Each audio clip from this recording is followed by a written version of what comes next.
The International Association for Near-Death Studies presents NDE Radio, a weekly exploration of near-death experiences and similar encounters with the other side. Now, here's your host, Lee Witting. Welcome to NDE Radio, brought to you by IANDS, the International Association for Near-Death Studies. I'm your host, Lee Witting. This week, we continue our conversation with Dr. Raymond Moody, considered to be the father of the 20th century's reawakening of awareness to the near-death experience. His interest in the subject began with his study of early Greek philosophy and Plato's powerful story of the warrior the classic tale of near-death experiences told in Plato's Republic. Dr. Moody's PhD in philosophy was followed a few years later by an MD in psychiatry, and Dr. Moody is best known for his groundbreaking, best-selling 1975 book, Life After Life, in which he coined the term near-death experience. Several books later, and with an abiding conviction that we must keep an open, skeptical mind in order to learn, Dr. Moody's interest in recent years has been to break through the limitations of rational thinking and approach the subject of NDEs in a language some would call nonsense. Raymond, welcome back to NDE Radio. Thank you, Lee. What a pleasure. Thank you so much, sir. It's so good to talk to you again, and it was wonderful to visit you in Etna, Maine for the time you were up here. Raymond, this week's lectionary readings, coincidentally, included this passage from Paul's letter to the Romans. It said, "We do not know what we ought to pray for, but the Holy Spirit himself intercedes for us with groans that words cannot express. And he who searches our hearts," meaning God, I guess, "knows the mind of the Spirit, because the Spirit intercedes for the saints in accordance with God's will." In other words, the Holy Spirit acts as a translator between our language and God's. So it seems we might learn to utilize a different language in communication with the other side. You know, I really think we need to, Lee. There's a certain amount of complacency, even in this very frontier studies of near-death experiences and their relation to the biggest of all questions of existence, right? Is there a life after death? And this is a question, I take this question seriously, right? Well, now, if you take it seriously, that means that you really do have to face all of the difficulties. And where I see the complacency is that all of the studies that thus far have been done of this question sort of start off assuming that this question of life after death is amenable or answerable by the mind we have now and the logic that we have now. And if you think about it for a minute, well, that just seems obvious, right? That's how you have to approach any question, really. And so it seems obvious. However, the real question or the real difficulty, not just with the question of life after death, but some many other big questions of existence, including some contemporary questions in physics, for example. Step outside of the bounds of the mind that we have and the logic that we have. And that is just the plain fact, right? And this was best stated by David Hume, who was one of the founders of the scientific mind, who lived from 1711 to 1776. He explored the notion of inductive logic, like that science uses, and also formulated difficulties about causation and so on. And so one of the founders of the scientific mind, and Hume said, rightly so, if you think this through as I say the words, you really see it's true. He said, by the mere light of reason, it seems difficult to prove the immortality of the soul. Some new species of logic is requisite for that purpose, he said, and some new faculties of the mind that they may enable us to comprehend that logic. And what he meant there is that the logic that you and I are using right now as we're thinking this through was put into our world by Aristotle, basically, and it's a great system. And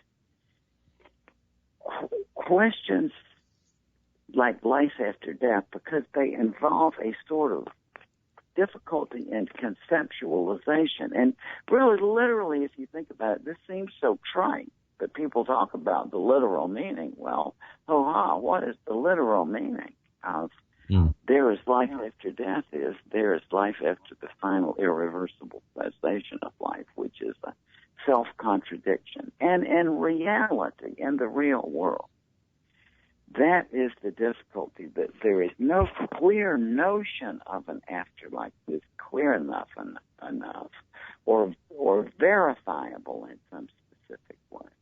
And that is the real difficulty. And that, to charge out to try to face this biggest question of existence without looking at the limitations of our own method and of our own mind, that's just folly. So what I say is, I have a way out of this, and this at this point now, of course, I begin to sound like a crank, raving lunatic. but hear me out on this. And basically, I said very clearly in my book, Life After Life, that I brought the framework I brought to this was a background in logic and philosophy of language and Greek philosophy, okay? And that's still the case. And what I can say is that I have solved Hume's problem, whereby I have developed a way to augment the mind and the logic that we use so that we can expand our own mind. That sounds sort of trite, but that basically is what this is, that we can easily see by thinking them through some additional principles of reasoning that apply when we come up with some idea that doesn't make any sense by ordinary literal standards, which we often call nonsense. Okay? And nonsense is a pejorative word, so people draw back, right? However, don't think of the word nonsense. Think of Dr. Seuss, Lewis Carroll, Shel Silverstein, if you like him, and think of doo-wop music, sha-na-na-na-na, sha-na-na-na, and so on. And so, and playground rhymes of childhood and jump rope rhymes, I believe you mentioned them. Yes. Childhood nonsense. And this is a very important part of life. And though it sounds as though now Raymond Moody is raving out of his mind, however, Lee, I am proud to say that I have just heard that my book on nonsense, which has been published in France, but not yet in the United States, but the reviewer of a major linguistics journal has reviewed it very positively. So I'm on the right track. And well, that's terrific. Yeah, I understand the CIA invited you down to talk to them about this very idea. They did, and this is so funny. And this is nothing hush hush or or James Bondish. I knew nothing of this wonderful group of people. I really, literally knew nothing about intelligence work. James Bond was about my limit of understanding. So anyway, yeah, they did. I had a good friend who was the chief of or the director of research at a major engineering school, and it was also Georgia Tech specifically, and also right across town at the same time was professor of business at Georgia State. So this is the kind of man we're dealing with in Roy, right? And yes. he had, really something. And he had come across my work in nonsense. I've known him for 30-something years when he died. And so anyway, he had mentioned to me that sometimes these very nice people, he had been approached by them a number of times. But anyway, yeah, a couple of times, these very, very wonderfully nice people. I mean, the reason I'm insisting all of this is just as a citizen, I hate it when I see this news stories about, or just as though these people are sometimes inimical people. And I tell you, believe me, this is the nerd brigade, is how I would call it. But all of them are just very warm. I guess they have, I don't know how they pick out their employees for niceness, but somehow they do it. I just never, just really, really nice folks. And they had me a couple of times, and we're just very interested in this because basically what we have now is heretofore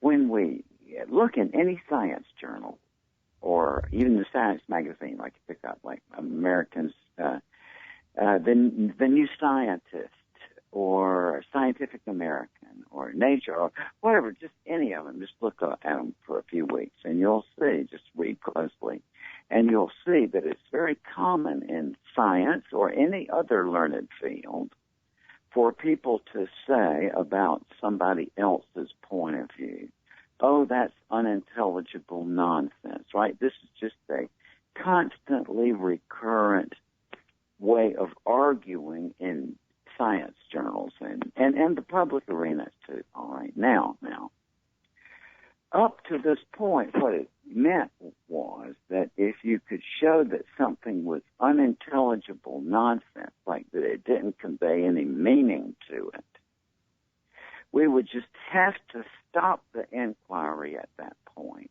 There wouldn't be any other way we could do. Now, is this realistic? Yes. Dr. Kaku, I believe, is his name, the wonderful man at NYU, who is the physicist who is so often on TV and Discovery Channel, for example, was saying and describing the dilemma right now in science is that the two most powerful explanatory system or theories ever devised, Einstein's general relativity theory and the quantum theory, are, when you combine the equations of those two systems, you get unintelligible nonsense. And so in science, generally speaking, nonsense acts as a placeholder. That is, it's something we hold on to, even though it's unintelligible or meaningless in the present conditions, in the anticipation that eventually this will all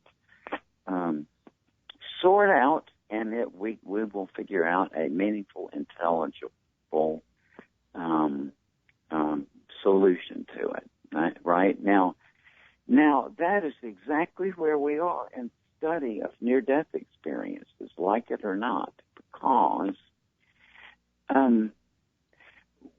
when you analyze what form, first of all, if it seems trite to bring up the study of language in connection with the study of such an exciting thing as near-death experiences, which are inspiring to us all, then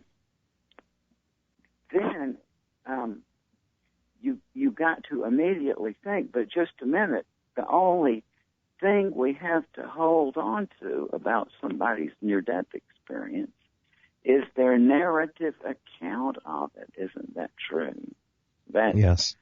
And that also that the most common thing, at least that the thousands of people have told me about their near-death experience, is that no matter how articulate they were, they just had no way of putting into words, that it lies beyond their ability to put it into words. And so, therefore, the language part of this is very important. Now, what I've done in a nutshell is that continuously I've been developing this since the 60s and testing it out on my university students of philosophy and professional workshops and entire semester-length courses. I've devised a set of rules and procedures, basically, for thinking about things that don't make sense. And in this process, I have cataloged over 70 different types of meaningless, unintelligible language, which sounds so bizarre and just so impossible, but listen to this. Here are 3 types right here. 'Twas Spitligan, the slithy toves did Gyron gimble in the wave. That's one type. But now listen to this other distinct type. Holiness breeds the vestigial lipstick of spontaneity. Now listen to this third, very distinct type, which operates by an entirely different pattern. Namely, that cannibal you men just ate was the last one in this county. Now, anybody can see, just looking at that, there's 3 different types. But so there are dozens of other types, each conveying its own particular kinds of effects to the mind. Now, to make a long story short, you can take yourself through a process during which you can actually reformat your mind to think logically about things that don't make sense, and therefore to open entirely new ways of investigating, for example, near-death experiences in relationships to life after death. And I know I'm so sorry this sounds so abstract. However, it has the very exciting direct implication. Well, the Buddhists, the koans, like what is the sound of one hand clapping, those are designed to put you into a deeper meditative understanding of reality. That's exactly right, Lee. The koans, where and the point of this is to repeat the nonsense question to oneself and try to answer it by logical means until you flip yourself over into a translogical state of mind, and other kinds of nonsense can do this as well. Glossolalia in the Christian tradition, which is speaking in unknown tongues, which can be easily characterized by linguists as nonsense syllables drawn from the speaker's own language, but nonetheless put together in a mishmash that doesn't make any sense. Now, you don't have to be in an ecstatic state to initiate the glossolalia, because I've done it myself. But by continuing the glossolalia, you can actually induce an ecstatic state of consciousness. This is very dramatic, and not just in Christianity, in religions really in all over the world. Nonsense in various forms has been used as a spiritual modality. So, one thing I fear is that people who hear me say, yeah, we can show that stories of near-death experiences are a certain kind of nonsensical travel narrative, is basically what they are. But I want to immediately go on to say, but that doesn't mean anything bad. It's a wonderful thing, because there's nothing bad about nonsense. Nonsense is something that we in the pursuit of knowledge. It's something that we use as a sort of to hold on to and to think about things until such time as we can formulate it more clearly to get it into an intelligible form that can be put, for example, to a scientific test. There's just absolutely nothing wrong with nonsense. And right. and the harshness of the word is belied by the fact that even though people may not like the word, everybody loves nonsense, right? Everybody's got their favorite, story or joke or just whatever.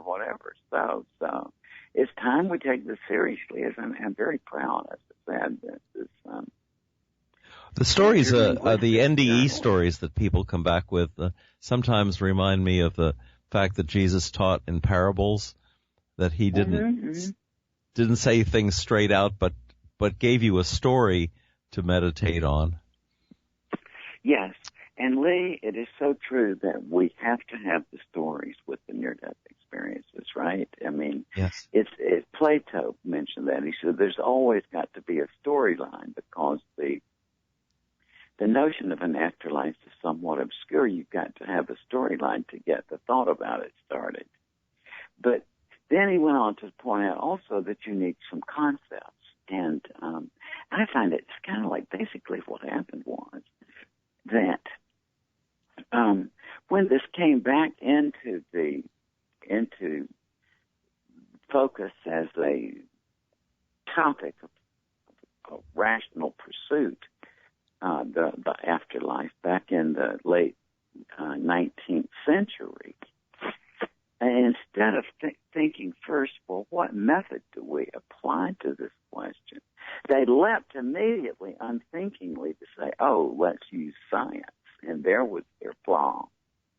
Because in the real world, the question of life after death is not yet a scientific question. However, anybody may want to dispute it or be indignant, or that is the reality.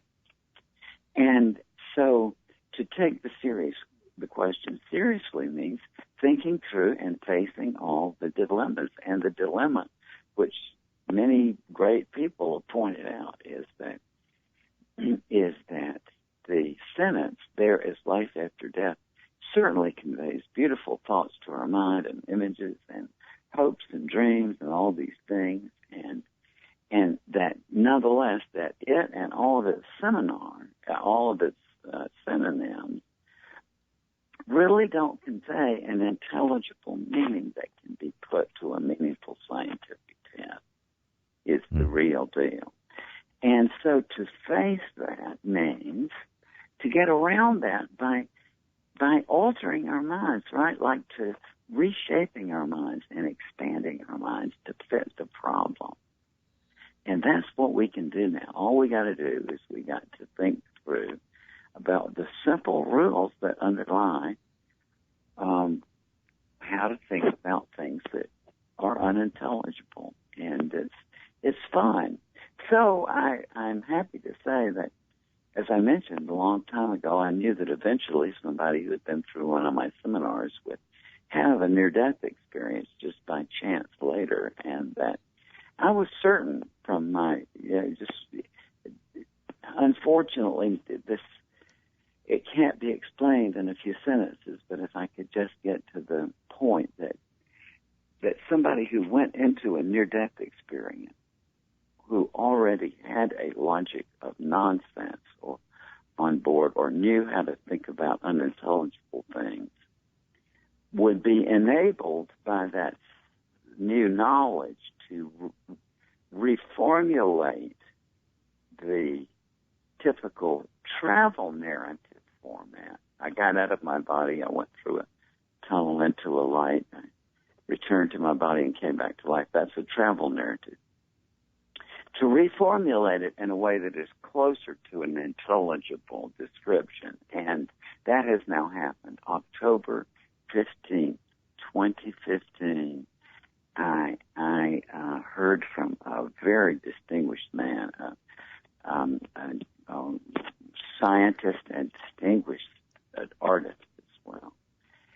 And he had been to my seminar on nonsense about 8 years before, I think. And he called me to talk about his near-death experience, actually. And he was very, very weak. He had a terrible, terrible flu. And gangrene set in. He lost his leg. And, but during this time had several near-death experiences, 3, I believe. And was talking about this to me in a very weak voice. And then just suddenly perked up, like his voice got clearer, and he said, and Raymond, he said, when I was in that state, he said, I was thinking of the nonsense work. Mm-hmm. And he said, quote, and this is so funny because he's a physicist, physics is his thing. And so you think about how apropos it is that this is what a physicist said. He said, I realize that you have to take the unintelligibility axis into account, he said, in order to understand how this realm is connected to that realm. So I take that as to me, this is encouraging. And I with a fuller understanding of the context, what that means is that we now have a way where we can interact with the near-death experience. You see, thus far it hasn't had anything to be able to touch it. But now we can reformat our minds in advance in such a way as that when later on we just chance to have a near-death experience, we are able to articulate it in new ways. We can see new connections between the notion of an afterlife and between this state of existence that we're in now. And I know it's all very complicated. And this is going to create a ruckus, I think, in what I call the afterlife establishment, right? This is because this requires a new kind of thinking. Yes. But nonetheless, it happens to be accurate. And the thing is that this logic wasn't devised to speak one way or another to the question of life after death. My interest was in logic, is my field, as I said, in life after death. In life after life at the very beginning. And that's what I bring to this. And that what I'm getting at is that my interest was in how you think logically about patterns of meaningless, unintelligible language that is nonsense. Which turns out to have a very clear logic on its own, which really opens up some entire new ways of investigating not just near-death experiences, but other questions as well. But one of the implications or one of the corollaries of my work in logic, this is my doctoral dissertation in philosophy, actually, in 1969, was just a little teeny part of this. I've been working on this actually since I was a kid, actually. And it was my doctoral dissertation. It was the background information behind why life after life has held up so well, was that I was formulating it with this knowledge of logic in my background, so I knew how to make it so that it would be and so like the the bridge that we hope that takes place between quantum and MC squared, as you mentioned earlier. This may be the bridge that opens up. It is, and thank you for that word, Lee, because that's exactly the word that I use in my book. Is that what this is at least, people say that they want some sort of bridge between religion and science, right? It's almost like a motto or a slogan you hear people tossing around. Well, if that's for real, if people really do have a reconciling religion and science or whatever, and are willing to go through a thought process to arrive at it, you can. And that what this is a bridge between the kind of thinking that is used in scientific inquiry, on the one hand, and on the other hand, how thinking in religion, for example, about spiritual matters and so on. And in reality, this logic applies equally to both. So yes. it reconciles them. For various reasons, but it does. Raymond, I'm afraid we're out of time. Hey, we've got to do this over. I wish I had a 3-hour show just for you, but we'll continue I'm sorry this. to just rave on and on about this, and I know this sounds crazy to the listeners, but please bear with me because this really does work. If our listeners would like to listen to this or any of our past programs, just go to our website at nderadio.org, and for information about IANDS, check their website at IANDS.org, and tune in again next Monday, 11 a.m. Eastern, for more NDE Radio. This is Lee Witting saying thanks for listening.